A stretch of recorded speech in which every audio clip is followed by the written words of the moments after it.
Students, new lesson for political science, standard 9, lesson number 4, the United Nations. Myself Deepak Vyare from Vyare classes. आज हम all textual question answers easy language में समझने जा रहे हैं. अगर आपने अब तक मेरे चैनल को सब्सक्राइब नहीं किया तो सब्सक्राइब जरूर कीजिए. So let's start. Question number 1, choose the right option and rewrite the sentence. आपको एक राइट ऑप्शन चूज करना है और जो सेंटेंस है सेंटेंस फिर से रीराइट आपको करना है. देखिए यहाँ पे, this country is not permanent member of United Nation security Council. आपको 4 कंट्री दिए है, इसमें से सिक्योरिटी काउंसिल जो यूनाइटेड नेशन की सिक्योरिटी काउंसिल है उसका परमानेंट मेंबर कौन नहीं है? America, Russia, Germany, China. और इसका करेक्ट आंसर है जर्मनी. नेक्स्ट क्वेश्चन है, this international organisation conducts workshop in India on remedial measures to tackle the problem of malnutrition among the children. ये नीचे दिए गए 4 में से एक इंटरनेशनल ऑर्गेनाइजेशन है कि जो वर्कशॉप कंडक्ट करती है, जो माल न्यूट्रिशन है, जो छोटे बच्चे हैं उनको प्रॉपरली डाइट नहीं मिल पाता, उसके लिए टैकल करने के लिए, उसके प्रॉब्लम सॉल्व करने के लिए कौन सी ऑर्गेनाइजेशन वर्कशॉप लेती है? यूनिसेफ है, ट्रस्टीशिप काउंसिल है, यूनेस्को और रेड क्रॉस है. The correct answer is UNICEF. Next है, the number of members of the United Nations dash dash. There are 4 members है, 190, 198, 193 एंड 199. इसमें से कितने मेंबर्स है यूनाइटेड नेशंस के? आपको फाइंड आउट करना है. मेंबर नेशन से 193. नेक्स्ट क्वेश्चन है question number 2, explain with the reasons whether the following statements are true और फॉल्स. नीचे दिए गए स्टेटमेंट ट्रू है या फॉल्स है? ट्रू है तो क्यों ट्रू है वो भी लिखना पड़ेगा, फॉल्स क्यों है वो लिखना पड़ेगा. United Nation General Assembly is a platform to discuss global problem. United Nation की जो जनरल असेंबली है ये प्लेटफॉर्म में ग्लोबल प्रॉब्लम डिस्कस करने के लिए. The above statement is true. ये स्टेटमेंट ट्रू है क्योंकि यूनाइटेड नेशन के जनरल असेंबली में ग्लोबल प्रॉब्लम्स का डिस्कशन होता है. देखिए रीजन से, all member countries are members of the general Assembly. जितने भी मेंबर कंट्रीज है वो जनरल असेंबली के मेंबर्स होते हैं. They discuss important issue. वो डिस्कस करते हैं. कौन से इश्यूज है? देखिए, एनवायरमेंट, डिसआर्मामेंट. ये जो प्रॉब्लम्स है, जैसा ग्लोबल प्रॉब्लम मतलब पूरे वर्ल्ड को, पूरे कंट्रीज को फेस करने वाले प्रॉब्लम है डिसआर्मामेंट और environment. They came together and take the policy decision on the issue of the global importance in the session of General Assembly which take place every year from September to December. एक साथ में मिलकर आते, decision लेते हैं कुछ important global issues जो है उसके बारे में, और हर साल के सितंबर से दिसंबर के बीच में उनकी मीटिंग होती है. नेक्स्ट क्वेश्चन है, resolution can be passed even if China exercise it's veto power. Resolution pass हो सकता है अगर चाइना ने उसका वेटो पावर का यूज किया तब भी. The above statement is false. False statement है. वेटो पावर क्या है आगे क्वेश्चन हम देखने वाले हैं. The China is permanent member of Security Council with veto power. China जो है परमानेंट मेंबर है. जो भी परमानेंट मेंबर है उनको वेटो पावर मिलता है. वेटो पावर क्या है नेक्स्ट क्वेश्चन में हम देखने ही वाले हैं. तो चाइना को वेटो पावर का राइट्स मिला है.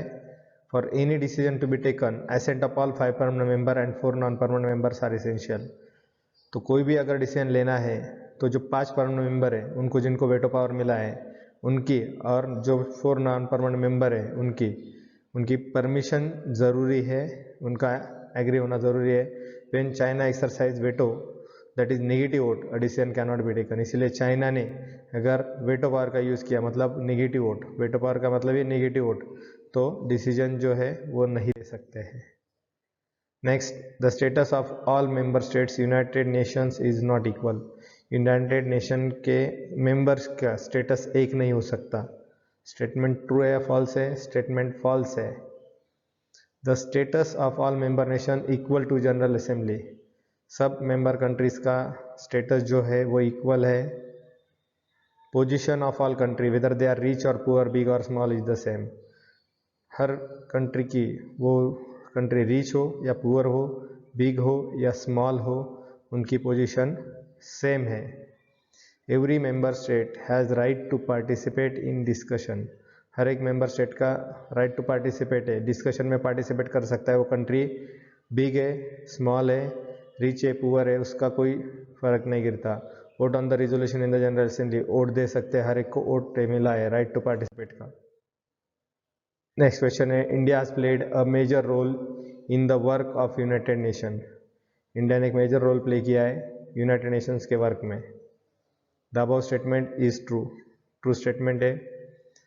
India had participated in the different conferences held before the establish of United nation.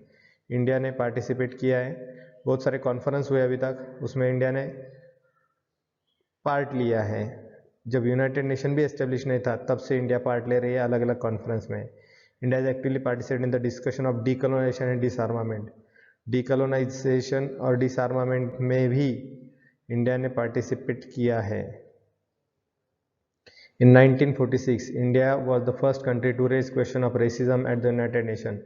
Racism का क्वेश्चन खड़ा करने के लिए फर्स्ट कंट्री है यूनाइटेड नेशंस में। 1946 में इंडिया ने रेसिज्म का क्वेश्चन राइज किया था।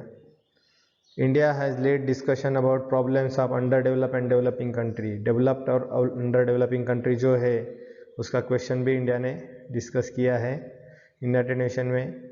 India has always participated in the peacekeeping activity of the United Nations. Peacekeeping activity, that is means to keep the peace. शांति बनाए रखने के जो भी एक्टिविटीज़ हुए यूनाइटेड नेशंस के, इंडिया ने पार्टिसिपेट किया है। And India has made serious effort to resolve international conflict by peaceful means. अगर कोई भी कंट्री के साथ में कुछ प्रॉब्लम्स है इंडिया का, तो पीसफुल मीन्स, पीसफुल वे से उन्होंने सॉल्व करने की कोशिश की है। नेक्स्ट क्वेश्चन है, explain the following concept. Veto, देखो वेटो पावर पहले बताया था मैंने चाइना के बारे में, तो ये वेटो पावर क्या होता है देखिए। The 5 permanent members of the security Council have been given negative vote known as veto. 5 permanent members है, अगर एक ने भी नेगेटिव वोट किया उसको वेटो कहा जाता है। It means that if permanent member exercise veto power the security Council can not take decision. वो डिसीजन के खिलाफ एक भी वेटो वोट मिला, वेटो पावर का यूज किया, तो वो डिसीजन नहीं हो सकता। The procedure prescribes that a decision can be taken by a Security Council with the assent of all 5 permanent members and 4 non-permanent. Procedure बताती है कि अगर कोई भी डिसीजन लेना है तो 5 परमानेंट मेंबर के परमिशन और 4 नॉन परमानेंट की परमिशन लगती है। That is known as the veto power. Next question है यूनिसेफ। देखिए यूनाइटेड नेशन चिल्ड्रन फंड, ये यूनिसेफ का फुल फॉर्म है। U for union, United Nation Children Funds. UNICEF is affiliated organization. It works towards making nutritious food and health care available to children. Nutritious food बनाने के लिए और बच्चों के health care करने के लिए ये ऑर्गेनाइजेशन एस्टेब्लिश हुई है। Several workshops are organized in India to find measures to overcome malnutrition among the babies and children. छोटे बच्चों में जो माल न्यूट्रिशन है, लैक ऑफ न्यूट्रिशन है, उसके लिए सोल्यूशन क्या निकाल सकते हैं, मेजर्स क्या निकाल सकते हैं, इसीलिए इंडिया में भी इसने वर्क किया है।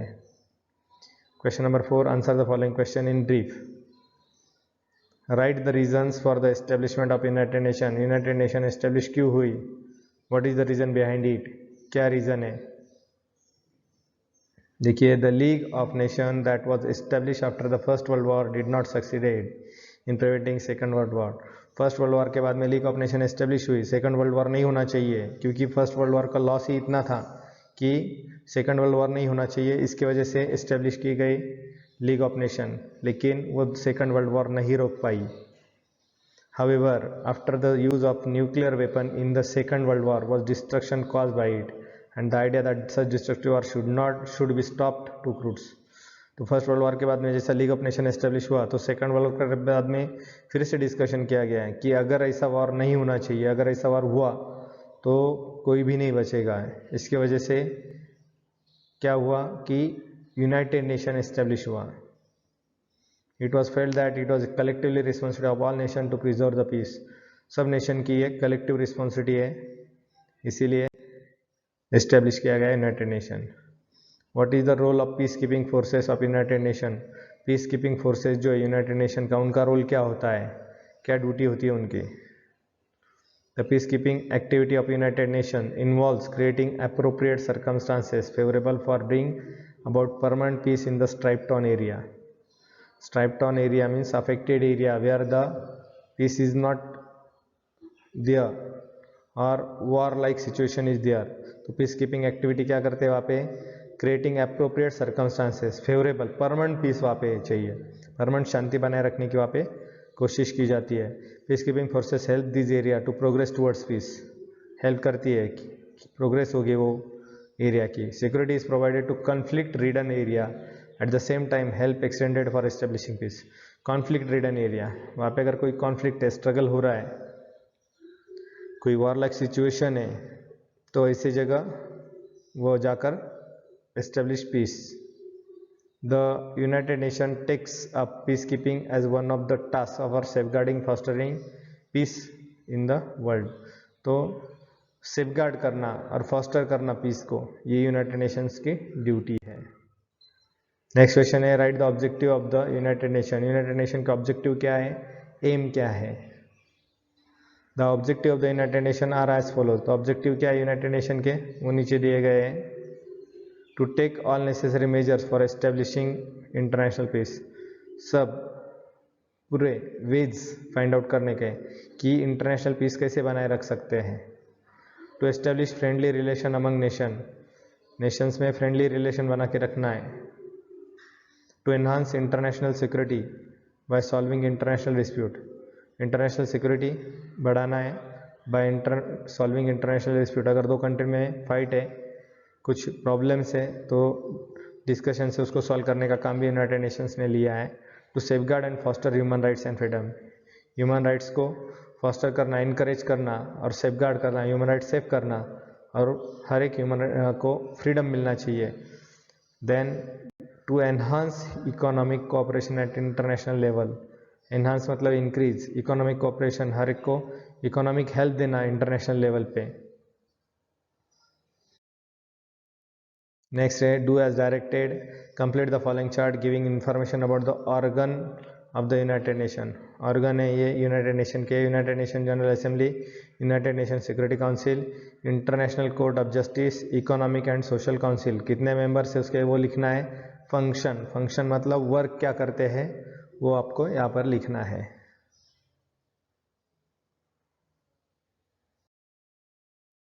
देखिए, United Nation General Assembly 193 members है उसके बाद में क्या क्या वर्क है देखिए। The general Assembly provides a platform to the representative of the member Nations.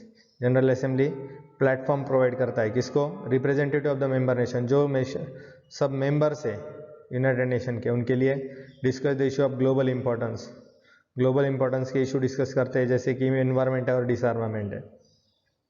Second work क्या है इसका, to elect the non permanent members of the security council, security council के नॉन परमानेंट मेंबर को elect करने का काम general assembly का है।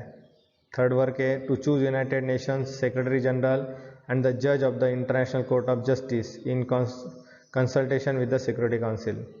To choose United Nation secretary general, secretary general choose करना इंटरनेशनल कोर्ट ऑफ जस्टिस का, consultation with the security Council.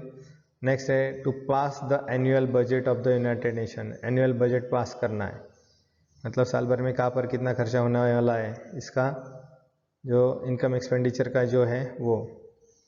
Next organ है यूनाइटेड नेशन सिक्योरिटी काउंसिल, कितने मेंबर्स है उसके देखिए, 15 मेंबर्स है। Main responsibility of the security council is to remain international peace and security, maintain करना international peace और security, ये सिक्योरिटी काउंसिल का पहला काम है। सिक्योरिटी काउंसिल में in situation of international crisis and resolve conflicts and make efforts to re-establish the peace, impose economic sanction to take military action against the aggressor nation. अगर एक आधी country बात नहीं मान रही है, उसके ऊपर मिलिट्री एक्शन लेना। पहले क्या करना है, make efforts to establish peace, बात से उसको समझाना वो कंट्री को, अगर फिर भी वो नहीं मान रहे तो उनके ऊपर एक्शन लेना। It prepare policies for arm control, हथियारों का कंट्रोल, आर्म्स कंट्रोल करना है, डिसआर्मामेंट करना है। Then it makes recommendation to the General Assembly about the appointment of the judges of International Court of Justice. International Court of Justice के जजेस की appointment करना. Secretary general of the United Nation के जो secretary general है उनकी appointment करना भी इनका वर्क है. इंटरनेशनल कोर्ट ऑफ जस्टिस कितने मेंबर्स है? 15. क्या करते हैं वो? टू सेटल डिस्प्यूट बिटवीन 2 और more member states of the nation. दो कंट्री में आपस में कुछ डिस्प्यूट है तो उसको सॉल्व करने का काम ये कोर्ट ऑफ जस्टिस का है, International court of Justice. To interpret the international law का इंटरप्रिट करना, उसका मीनिंग समझाना. To give advice on legal issue to the various organ and affiliated organization of the United Nation. To give advice on legal issue के ऊपर advice करना. बहुत सारे उसके वेरियस ऑर्गन्स है, एफिलेटेड ऑर्गेनाइजेशन है, उनको कुछ प्रॉब्लम्स आता है तो सॉल्व करने का काम कोर्ट ऑफ जस्टिस का है. एंड नेक्स्ट ऑर्गन है Economic and Social Council. The main function of the council to coordinate economic and social policy of United Nation. Economic और सोशल पॉलिसीज को कोऑर्डिनेट करना है, एक दूसरे से लिंक करने का काम इकोनॉमिक सोशल काउंसिल का है. नेक्स्ट है to initiate discussion at global level पे डिस्कशन करना. कौन सा है इश्यूज है? पॉवर्टी है, अनएम्प्लॉयमेंट, इकोनॉमिक है, सोशल इनइक्वालिटी है. Suggest policy to tackle this problem. सिर्फ डिस्कशन नहीं करना है तो कुछ उसमें सजेशन करना है कि ये प्रॉब्लम कैसे ख़त्म किया जा सकते हैं. To discuss issues and take decisions on the issues like empowerment of women. Decision लेना है जैसे एम्पावरमेंट ऑफ वुमेन, महिला सशक्तिकरण जो है, ह्यूमन राइट्स है, फंडामेंटल फ्रीडम है, ग्लोबल ट्रेड है, हेल्थ रिलेटेड इशू, ये जो पूरे वर्ल्ड में प्रॉब्लम्स हैं उसके ऊपर डिस्कशन करना, डिसीजन लेना. To make effort to establish cultural and educational cooperation at the international level. Establish करना कल्चरल और एजुकेशनल कोऑपरेशन जो इंटरनेशनल लेवल पे वो. नेक्स्ट है to coordinate the functioning of affiliated organization. Coordinate करना क्या? जो एफिलेटेड ऑर्गेनाइजेशन है उनके, उसके लिए कोऑर्डिनेट करने का काम उनका है of the United Nations. Next question है show the chronology of the establishment of the United Nation. Chronology क्या है? क्रोनोलॉजी मतलब सीक्वेंस वाइज, सीक्वेंस ऑर्डर. 1941 को क्या हुआ, 44 को क्या हुआ, 45 को क्या हुआ. देखिए 1941 को अटलांटिक चार्टर, 44 को discussion of formation of United nation and 45 को establishment of the United Nation.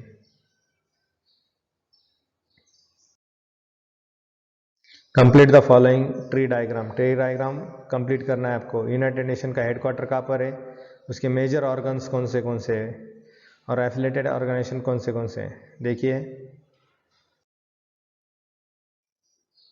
United Nation headquarters, major organs है उसके General Assembly, Security Council, Economic and Social Council, Secretariat, International court of Justice. These are the organs, major organs of the United Nation. Then affiliated organization है उसकी ILO, FAO, WHO, IMF और UNICEF.